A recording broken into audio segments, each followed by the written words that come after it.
series, guys, and we have got a very, very special session today with the great guys from Unlimited who do some fantastic work for the industry.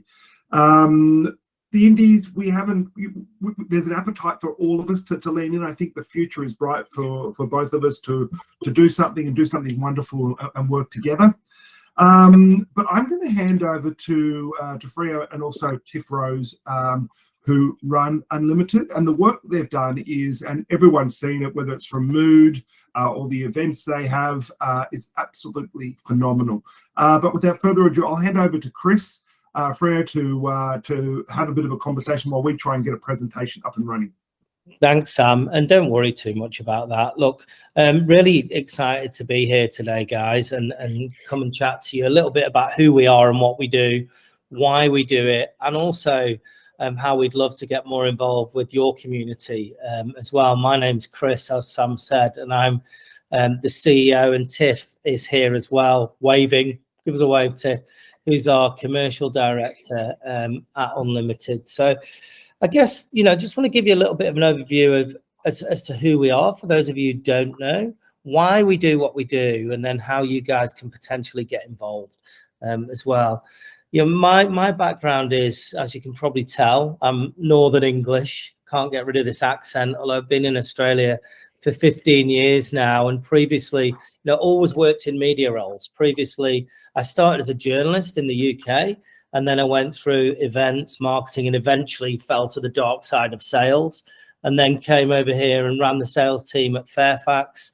I was at Fairfax for 7 years. Then I went to Pandora, if you remember it, not the jewelry company, the streaming music app. And I spent 2 years at Pandora before they closed their doors. And then for the last almost 5 years now, I've been working at Unlimited. And I guess for me, really feel like I'm very privileged to be working at Unlimited as an organization. And I'll tell you a little bit more about that now. But you'll see on the next slide, actually, perfect timing. That's me a few years ago, looking a bit thinner and more tanned, with my two little boys who I probably can't get in my arms now as well, Patrick and Joshua. I think I just want to give you an insight into why Unlimited is quite personal from my perspective. So like I said, I grew up in Northern England in a place called Blackpool. Just want to rewind your minds back to quite a lot of years. For some of you, you probably weren't even born. It was 1991, March 1991, and I was 13 years old. I was on my way home from school. It was a typical Blackpool day, drizzle, 364 days of the year, drizzle in Northern England. And I got back to my front door, and I opened the door and went in, and I could just sense in my house that something was different. And there was a lot of noise in my house. And as I walked through into the lounge room, all of my family were collected in the front room, and my mum was in the corner of the room in floods of tears. And I said to my Nana, I said, Nana, what is it? What is it? What's wrong? And she said, we're really sorry, Chris, it's your dad. He died this morning. And so obviously a shock from my perspective. I'm sad, but probably, didn't change my life as much as you might think with me telling you that story. And I didn't grow up with my dad. I never really knew him. I saw him once a year, twice if I was lucky. And so my life after that moment actually carried on pretty normal. I grew up with my mum and my nana and my granddad in a loving environment, very working class environment, but very loving. So, I went on to have opportunities. I got a scholarship to a private school, university, London, Sydney, you name it. It went really well. But for my half brother, who did grow up with our shared dad, it was a very different experience. Our dad died of a heroin overdose. He was 33 years old. And my half brother's mum was also a heroin addict. So he had no one really to help guide him. And his life went in a very different direction to mine. He was in and out of juvenile detention. He got expelled from 5 different schools. He was in drugs, alcohol, you name it, Bobby got up to it. And so I saw firsthand what a difference it made to somebody if they did have someone there to support and guide them, and if they didn't. And I think when we talk about what Unlimited does, I just wish some of the organizations that we work with Unlimited had been there for my half brother when we were growing up as well. If you want to move on to the next slide, guys, a little bit about who we are from an Unlimited perspective. So we position ourselves as a social impact organization that really work with you guys, the media, marketing, creative tech industry. And you can move on to the next slide. And then our charity partners, who all work with young people at risk. And we work with 22 charity partners across Australia, really unlocking the time, skills, resources, networks, funds of you guys and our industry to drive value and impact back to our charity partners, but also the time, skills, and magic of our charity partners to drive purpose back into our industry. Why do we do what we do? Well, you'll see a few stats over the next few slides. So if you want to kind of kick into them, it's because a lot of people need our help. There's 1.1 million young Australians living in poverty. This was pre-COVID as well, and that number's gone up. Research done by the Smith family in 2019. Over 44,000 under 25-year-olds homeless across Australia, over 20,000 in Sydney alone on any one given night with no fixed address. And we lock kids up from the age of 10 years old in Australia. There's 5,500 young people in juvenile justice. We lock kids up from the age of 10. I have a 10-year-old and an 8-year-old. And as much as I might want to lock my 10-year-old up from time to time, he's 10. You know, if we can't rehabilitate children, then what the hell are we doing? And we know that we can. It's a lazy way of doing things. 14 in the rest of the Western world, 14 in China, 10 in Australia. 60% of those young people are Indigenous, which talks to a whole other issue that we've got across our country. And then suicide is the leading cause of death for young Australians as well. So pretty depressing statistics for a Monday lunchtime, but really the fuel that kind of we need to get us out of bed in the morning and to try and positively change that in various different ways. So if you move on to the next slide, we've got really one simple belief or two. This main one, that every young person deserves the best opportunity in life. We come into this world in the same way. We're just lucky or less so, depending on the lottery of life and who and what we've got around us when we arrive. The second belief is that our industry's got so much potential to make massive financial, cultural, social change. All of those issues that I talked about up the front. You know, Tiff and I both come from the industry. We feel that our industry got so much potential to make significant social change. So really that's our job. And belief number 3 is that, you know, how can we bring our industry together in the most efficient and effective way so that you don't have to leave your day job, but you can still make a massive, lasting, positive impression in the world on top of what you're already doing. So really bringing the industry together to try and make impact at scale. Our founder, some of you may know, is from our industry. I'll play this video before we talk a little bit about him, but this gives you a little bit of an insight into Unlimited and what we are.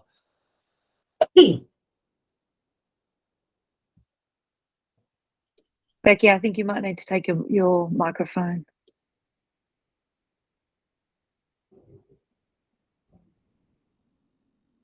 You can skip through that if the sound's not working. All good. Feel free to skip through. This is our founder, a guy called Kerry McCabe. You may know Kerry. He's been in the industry a long time. Back in 2005, Kerry had a very tough upbringing in New Zealand in a place called Te Awamutu, where he grew up. From the age of 9, he doesn't really talk about it very often, but he was pretty much on his own. He had a very tough upbringing, but somebody believed in him, and that gave him the opportunity to come to Australia, to get into the industry. And it was when he was a sales director at iCorp back in 2005, after the Boxing Day tsunami, that he thought, I want to do something to help young people like who I was when I was growing up, who don't have other people around them. So what he did back then was he lent on a few friends in the industry, and he got them to donate advertising inventory. And then he got media agencies and clients in an annual event to buy that inventory. And instead of paying the media owners, that money came into Unlimited, and we raised $300,000 in that first year and gave $100,000 to 3 different charities working in the youth at risk space. And that's how Unlimited was born. And that grew and grew for about 6 or 7 years until we got to a point where our corporates and our charities were going, how can we do more? How can we help you tell your story? How can we help you with your marketing needs? How can we use our skills to drive, your message and more impact? And how can you help us inject more purpose into our day-to-day lives as well? You fast forward to today, and we've now generated over $160 million worth of value as an industry for the charity partners that we work with, positively impacting hundreds of thousands of young lives over the last 16, 17 years. We work with most of the industry in one way, shape or form. We'd love to work with a broader range of the industry, and that can be in different ways. It could be just attending one of our events, as many of you have, or it could be through full-blown corporate social responsibility partnerships. We're currently in Sydney, Melbourne, Perth and Brisbane and Auckland as of last week. In fact, we'll be hopefully announcing an appointment of a general manager for New Zealand this week as well. And we've generated $110 million of that value in the last 3 years. So significant momentum building over the last 3 years as people become more aware of who we are, what we do, and we become more strategic with how we work with our partners. And these are our charity partners. So you might recognize a few of these different slides here as well. 3 things in common, really. They're all working in the youth at risk space across Australia. That's pretty broad, though. That goes 0 to 25, tackling a whole load of different issues from mental health to physical health, Indigenous, LGBTQI, homelessness, juvenile detention. Most of them get little to no government funding, and that's often because they don't fit in a box. Normally, to get Z, you need to do X by Y, and government funding can be quite short-term around certain metrics. And a lot of what these guys are doing is not short-term. If they need to work with a young person for 10 years to get that young person back on track, then they will work with that young person for that long. So what we do with them and working with philanthropists is really important to their funding model. They don't have marketing teams, marketing people often, and marketing departments or budgets. So the impact that we can have to help these organizations to scale and grow is pretty significant. And then when they do get to a certain point where they are at a certain size, we'll let them go and fly, and they will have marketing teams, budgets. Batyr are a good example of that. Probably in their last year of us working with them, because they're now becoming a big organization. They just got $5.5 million grant from the government based off the back of how we've helped them to grow. Tiff? Thanks, Chris. Finally get a word in. So I thought I'd just run you through the programs that how we work with our corporate partners. Thank you, Becky. So there's 6 pillars. The first one being the media book. That's what Chris spoke about, that original auction model. Becky, if you can go to the next slide. Thank you. Basically, every year it's changed a little bit. It's not an auction model anymore. So now we've got a bit more sophisticated. And so every year, Chris and myself go out to all of the media owners and we ask them for a contribution of inventory to go into our pool to what we call our media book. We then match that with an advertiser or either through an agency or direct. And we place that along the year, just as you would place any of your campaigns. So that's at client rates and terms. It's treated as paid inventory. It's not treated as bonus. It's not going to get moved around. It's not going to go mid-dawn. It's just like your normal campaigns. And the most important thing for us is ensuring that there's no impact on your clients' campaigns, because if there was, then no one's going to buy it. And I guess the benefit for your clients is that understanding that, you know, the positivity in supporting the charities that we support, so helping those at-risk youth and those trying to, you know, change those numbers that Chris talked about earlier. So we work with all of the major holding groups, and we've got a couple of indies that we're working with at the moment. We'd love to have more. We've got a fair amount of inventory still to sell in this financial year, and I've just listed it out there.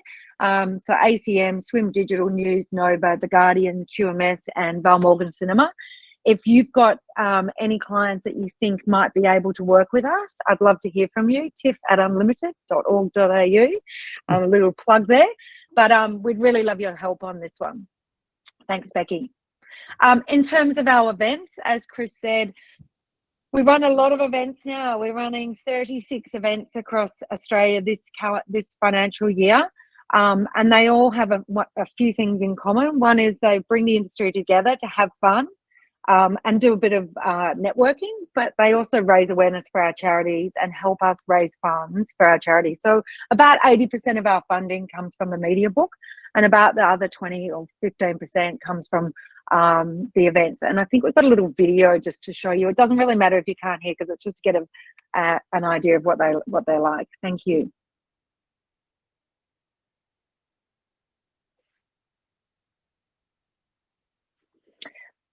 So as you can tell, we've got something for everyone here. We know we come from a very competitive industry, so we love to bring that out in our events by bringing people together, but not necessarily against each other. You know, a lot of the times we're bringing media owners or media agencies together into a team to play together. And, you know, you're playing against or playing with in a team what would normally be your competitors. And that's a really nice change as well. You know, a lot of the events probably different for you guys because the IMAA do a great job with their events, but a lot of the events that are happening these days are, you know, awards or conferences. Ours are really, you know, quite different from that. So, you know, like I said, really trying to bring the industry together and have some fun, rather than sit at a table at an awards and just listen, you know, to all the, you know, people winning. So anyway, we'd love to have you guys along.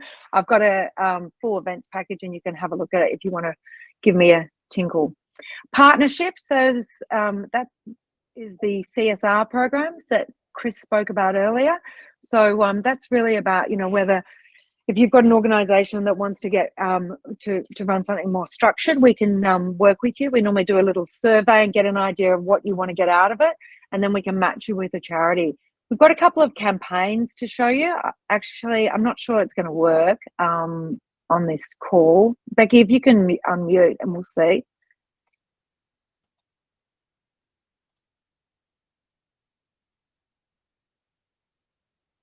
No, it's not working, the audio. No. Look, hopefully we can send this deck around to you guys and you can get an idea. But basically what we've got in place now is what we call 6 big bets a year.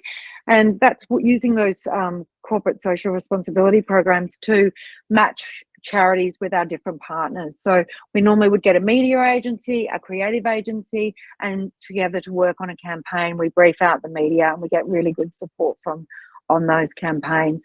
We've got to the point now where we actually have creatives coming to us wanting to work with us. It used to be that we'd be banging down their doors, asking them to help. But now that we've really got the support of the media behind us and people know that Unlimited, they know the Unlimited brand and they know that we can actually get those campaigns seen, they want to work with us. And, you know, it's a win-win for those organisations. They get to work on campaigns or give campaigns for their staff to work on that have purpose, but they also get to work on, you know, projects that mean something and also that can, you know, hopefully win some awards for them. Chris, do you want to talk about Mentally Healthy? Sure. Yeah, it's a big focus, and obviously a big focus of everyone's over the last couple of years. I've been talking to Sam recently about this as well. So a large part of what we do is try and support the industry as much as possible as well. If you think about who we work with lots of charities who are the leading experts in fields like mental health or parenting or trauma control as well. So the back end of 2018, we partnered with Never Not Creative and Every Mind, who are a government organisation. We did a survey of our industry, which 2,000 people filled in, and it showed that our industry was 20% more likely to suffer from mild to severe forms of stress and anxiety. We did that not to go, look, our industry's buggered. We did it because we wanted to help. And so what we did at the start of 2019 was we set up a volunteer group called the Mentally Healthy Change Group. And you can see the originals on the screen there. And that's from CEO level right through to people who've been in the industry a year or two, all different sectors of the industry, all different walks of life, who were just joined by a passion around mental health and wanting to help to smash the stigma around mental health in our industry and help our industry to thrive. And what we've done with that group since 2019 is a number of different initiatives that we've launched. And some of you may well have been involved in a few of those. We've trained over 1,000 people in mental health first aid across the industry. We set up a website called mentally-healthy.org, which is very much focused towards our industry and supporting with practical tips, tools, guidance, advice.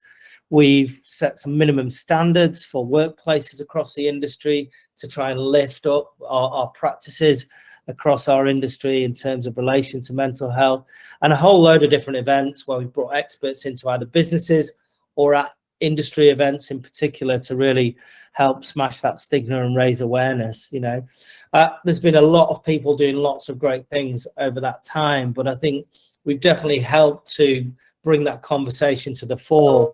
And the last couple of years has really brought that to the fore even more as well. So wherever we can, we want to help you as much as possible through the resources and the experts that we've got access to.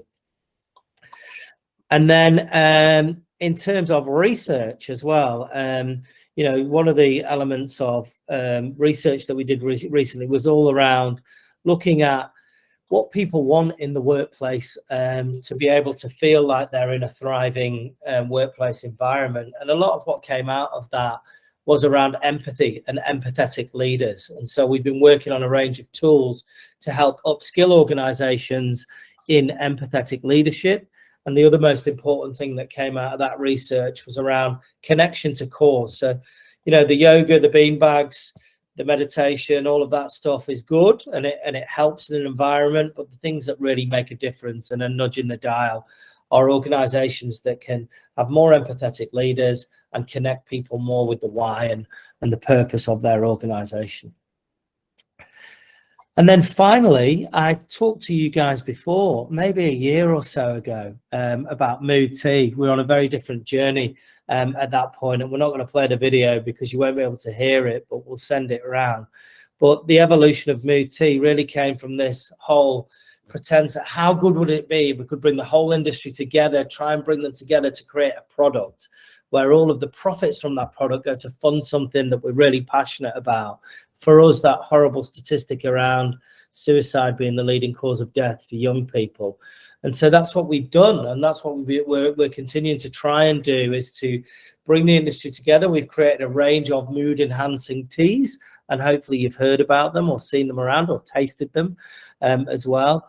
18 months ago, we sold our first box of tea, and then the media donated $10 million worth of free media, really premium media, as well as editorial around the back end of last year, which allowed us to really bring this to the public forefront, which put us on the radar of Coles and Woolies. We then went in and we had meetings with Coles and Woolworths, and within a week of speaking to Woolworths, they wanted to go into partnership with us. And we launched 6 weeks ago across 865 Woolworths stores nationwide Mood Tea. So we are now on shelf in store across most Woolies in Australia, and really starting to make significant impact in terms of what we can do. All profits going towards youth mental health initiatives, and it's been a tumultuous, interesting journey. We had no bloody idea how to start a product, let alone, you know, anything to do with the tea business.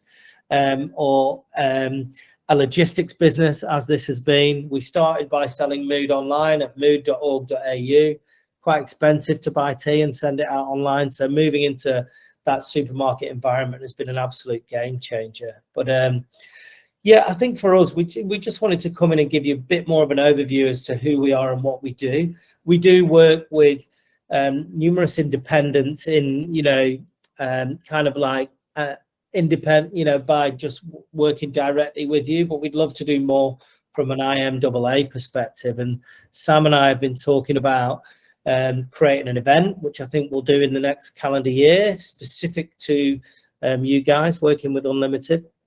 And then we'd love to get you involved in numerous different ways. So however we can help you, however we fit with your value and purpose, however, if you want to drive a bit more purpose in your organization, then we're here to help you with that. Awesome.